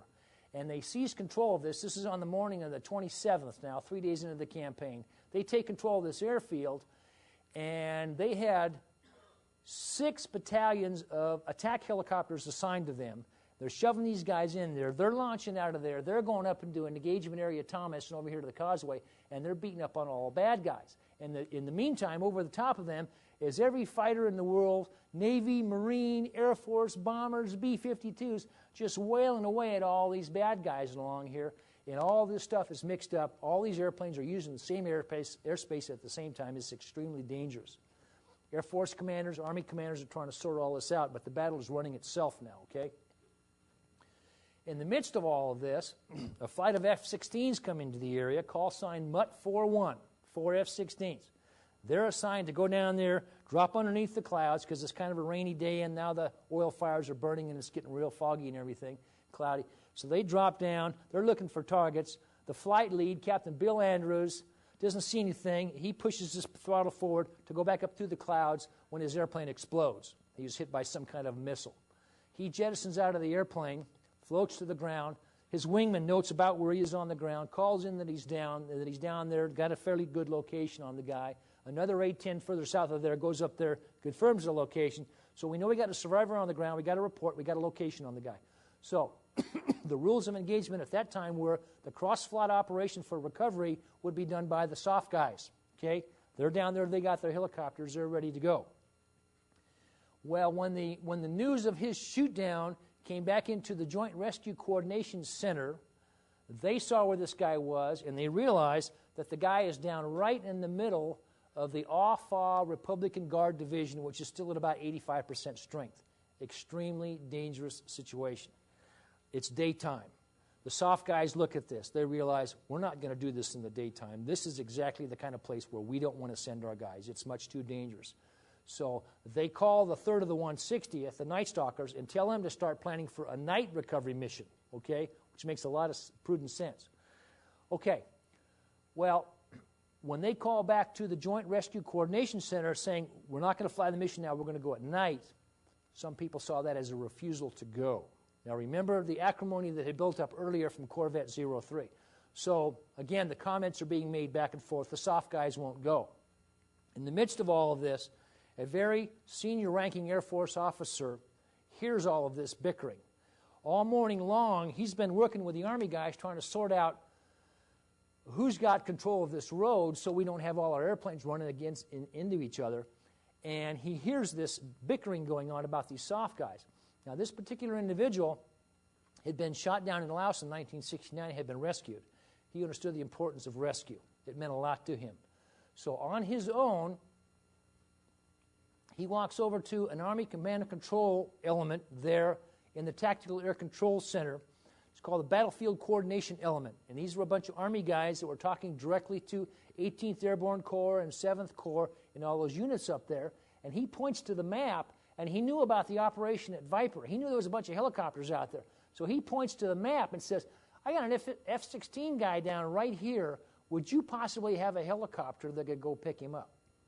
Well, that question got morphed into a field order, which was now called forward to 18th Airborne Corps, 101st Air Assault, and the Aviation Brigade of the 101st, which was now ensconced here at Viper.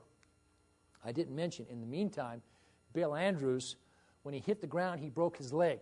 Bad guys run up, took control of the guy, and they're starting to hobble him away when Bill hears an A-10 fly over his head that came over and saw his position, and just a few yards away, he sees an SA-9 missile battery elevate to fire a missile.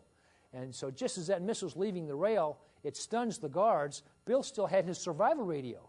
So he grabs his radio and he yells on the frequency, missile, missile, break, break. And the A-10 guy heard him, did a maneuver, dropped some flares, and the missile missed him.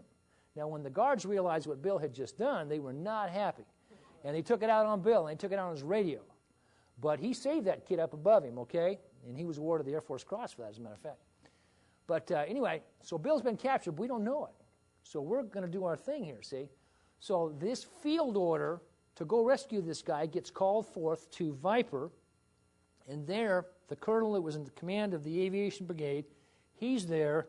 He's rallying his forces. He's pushing attack battalions out of here with Apaches and Cobras up into these engagement areas here, and he wants to go rescue these guys. And he calls in one of his attack battalion commanders and says, hey, Dick, I want you to get some airplanes airborne and go up there and pick up this guy. And this young lieutenant colonel said, sir, I can't do that. What? You got to go rescue this guy. He said, sir, if you order me to fly the mission, I'll fly the mission. But I can't order my guys to do this because that's a suicide mission. They're not coming back. There's no way we can survive that. Okay, thank you very much. Go fly your mission. So he looks out on the ramp, and here's a Black Hawk sitting there. Well, who does that Black Hawk belong to? Well, sir, that belongs to the 2nd Battalion of the 229th Aviation from Fort Rucker, Alabama. This was an Apache battalion that was a training battalion that was plussed up and sent over there to the war, attached to the 101st Air Assault to help them do these kind of missions. And they had attached to them a couple of Black Hawks that they used for utility missions, okay? And things like CSARs, okay? Where's the battalion commander? Well, sir, that's Lieutenant Colonel Bryan, and he's right now up in Engagement Area Thomas shooting tanks. Okay, where's the operations officer? Well, sir, that's Captain Tom, and he's right now up on the causeway shooting tanks. Well, who's in charge out there right now? Well, sir, the assistant operations officer is in charge of everything. We'll get him in here. Who is it? It's Lieutenant Flood. Get him in here. So Flood reports in smartly, and he says, Flood, who's flying that Black Hawk there? Well, sir, that's Mr. Garvey and Mr. Godfrey, 2 Army warrant officers. He said, the good men? Yes, sir. Both Vietnam vets, multiple tours, great pilots. You think they'd want to fly a rescue mission? Absolutely, sir. Yes, sir. Get them in here. So they report in there. He says, guys, here's the deal. We've got this guy shot down up here, and I want you to go rescue him. Okay, sir, well, we just arrived here. We don't have maps of that area yet. Don't worry about maps. Get airborne, talk to AWACS. AWACS will vector you in to him, do the recovery. Okay, sir, yeah, we can do that, and what's the situation? You got any update on the intel? No, I don't. Things are moving so fast. Generic briefing, you know it's dangerous up there, just be careful. Okay, well, sir, F-16 guy, right? Yes, sir. So just one guy, right. Well, what do you know about the guy? Well, you know, by the way, I heard that he's hurt himself. He's broken a leg or something. Well, we need some medical support. Now, the flight surgeon just came in with us. Can we take her with us? Yeah, okay. So they grab Major Rhonda Cornum, throw her on the helicopter with 2 Pathfinders for personal security. And on the way out, they decide that the ops officer now has just landed and he's refueling to go back up on another mission. They grab him and ask him to fly escort for them while they go up and rescue this guy. They don't know he's already been captured. In the meantime, several flights of F-16s, Marine FA-18s, dipped down under the clouds, flew through that area, came out of that area, called AWACS and said, whatever you do, don't send a helicopter in there because it's much too dangerous, unsurvivable. Left hand didn't talk to the right hand. That message was not passed. These guys turn blades, they get airborne, they take off, they turn left, they fly right across the lead brigade of the 24th Infantry Division. They are in contact, and every one of their tubes is firing, and there's bullets flying everywhere. No pre-coordination. Nobody's talking to nobody. They're out there, and as is usually the case, the Black Hawk is outrunning the Apaches, and the Apaches are saying, do a turn so we can catch up with you. And he's zigzagging, and they're trying to catch him. And AWACS is talking to him, and then he turns them east. And as they're heading east, at one point he says, now be careful because you're about to enter the red zone. And about that time, every gunner in the world opened up on those guys, blew them out of the sky. They crash. 5 guys immediately killed, and then the other 3, including Major Cornum, are all become POWs, badly broken up. It's a real mess. When she gets thrown in the slammer, the first guy she runs into is Bill Andrews, okay, who's been a POW now for quite a while. So the entire mission was a complete, absolute bust, okay?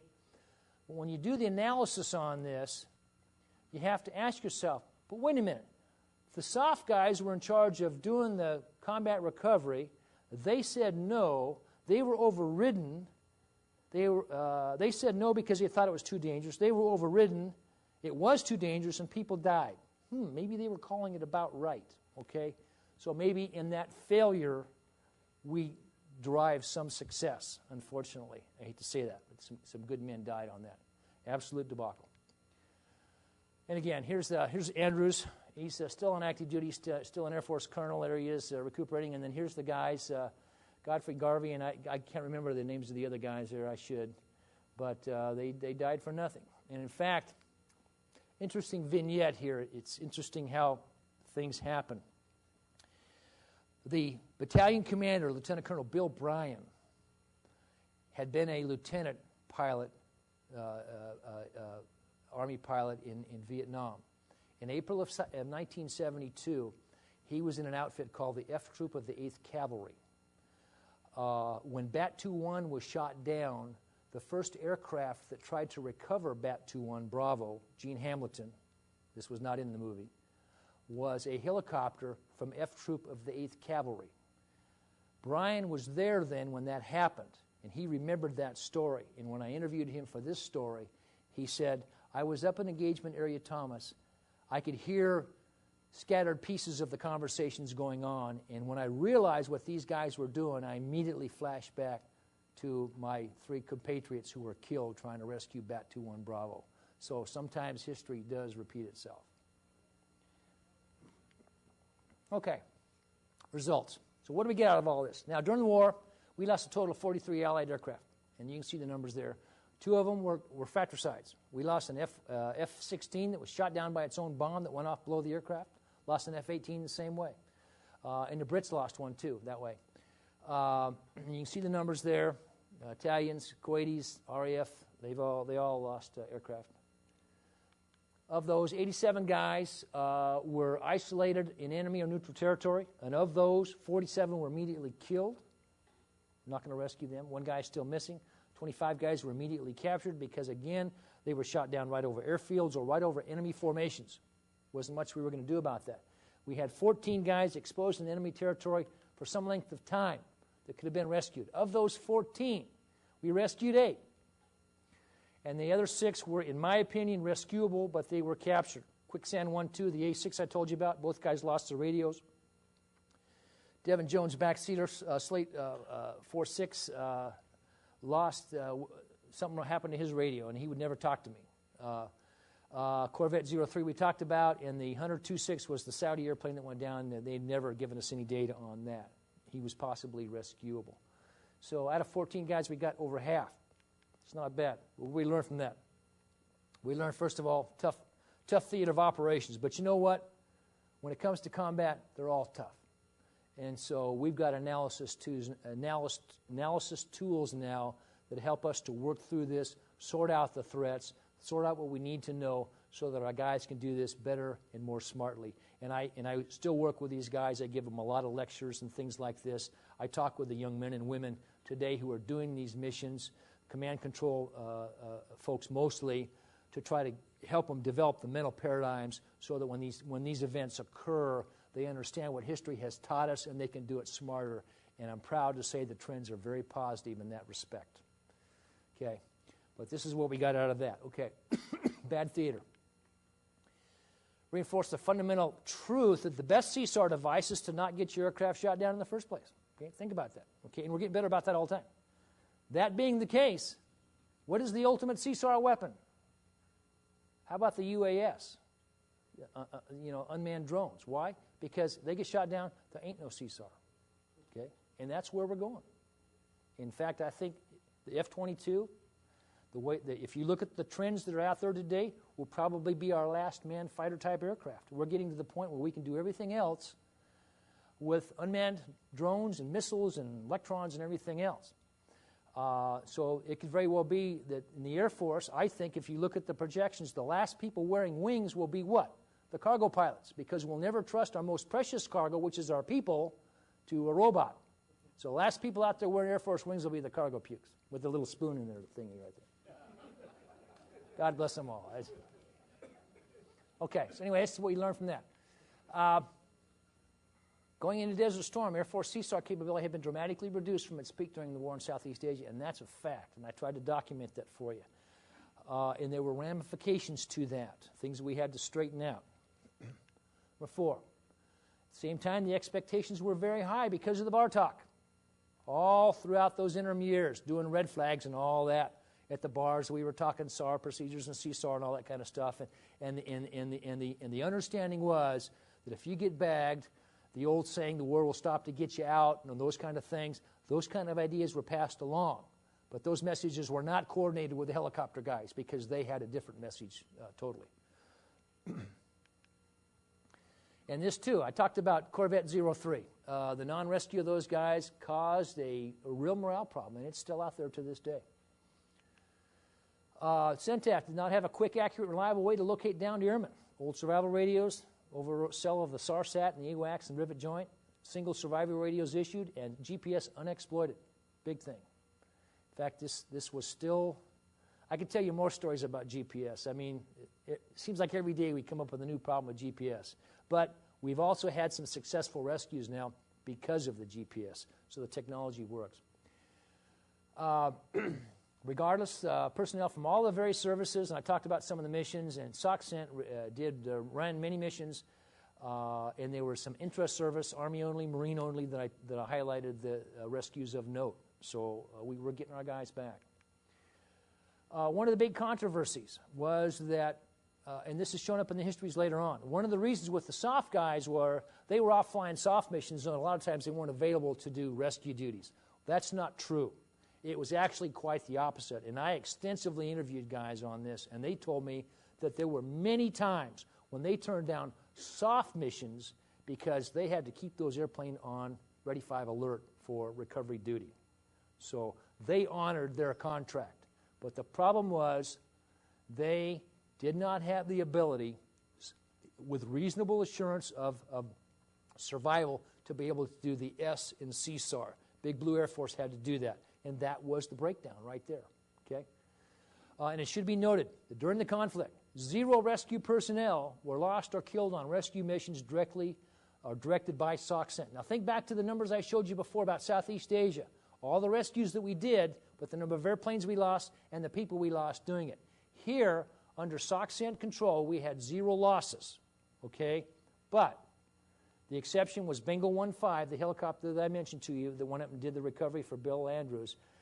They were shot down, those guys were killed, but they were not launched by SOCCENT. They were launched by the TACC, the Tactical Air Control Center. So the system was not allowed to work, the system was short-circuited, and people died. Very controversial point. 2 points of view on that. Colonel George Gray was the senior airman within SOCCENT, and that's what he said right here. And then General Glossen's word down here.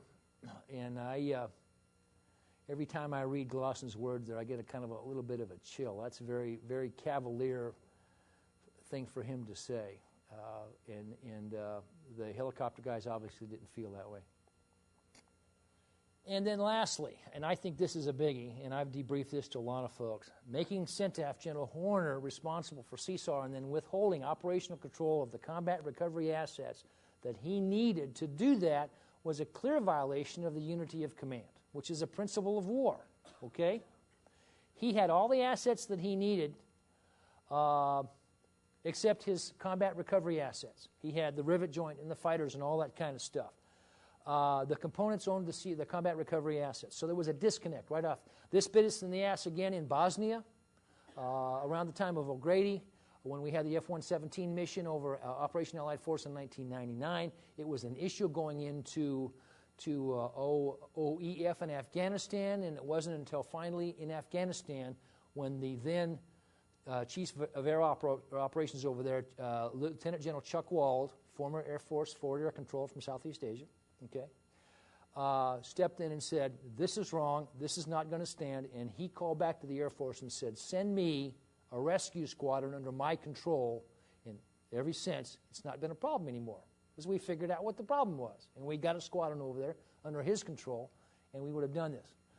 Having said that, though, and I say this only from the purpose of trying to understand, I honestly believe if we had sent one of our Air Force rescue squadrons from the Air Rescue Service back in the States over there, H-3s or something like that, we most probably would have gotten some of those helicopters blown out of the sky and good guys killed. I really honestly believe that because all the warfighting sense for that community had migrated over into the soft community, and those good men and women who were working there in the rescue center, as good as they were not combat aviators. They were peacetime peace aviators, and they had to learn through mistakes and the hard way, and that means blood, okay?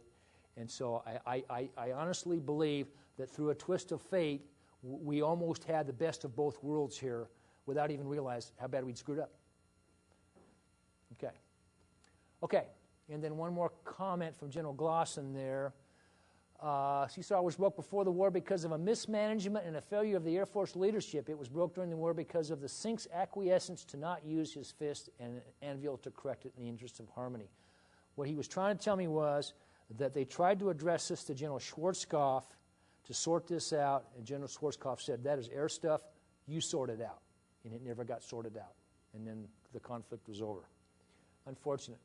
So, I think overall, I think this is what Desert Storm tells us from the perspective of combat search and rescue, and I'll let you read that.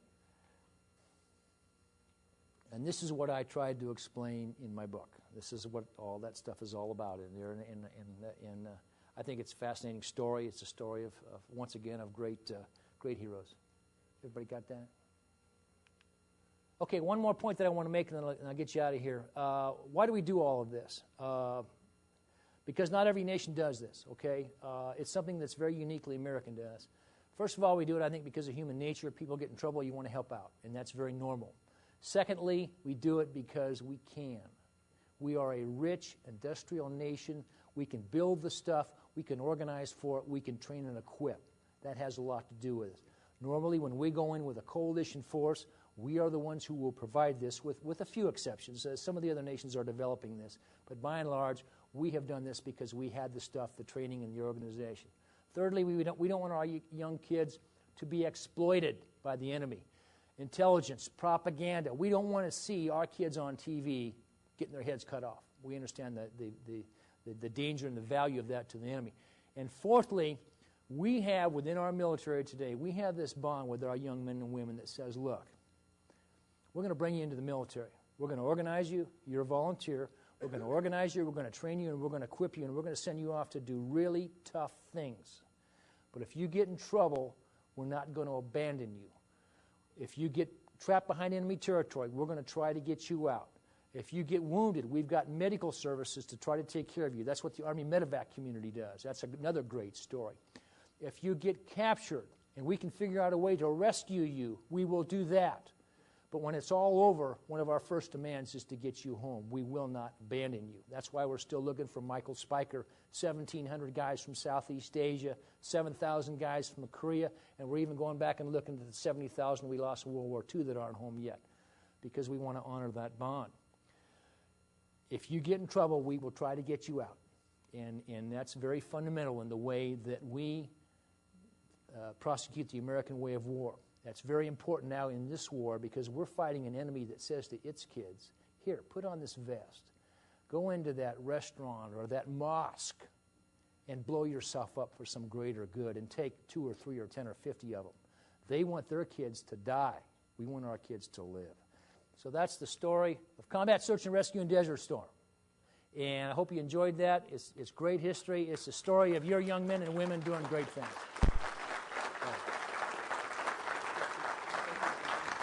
I'm sorry? Sure.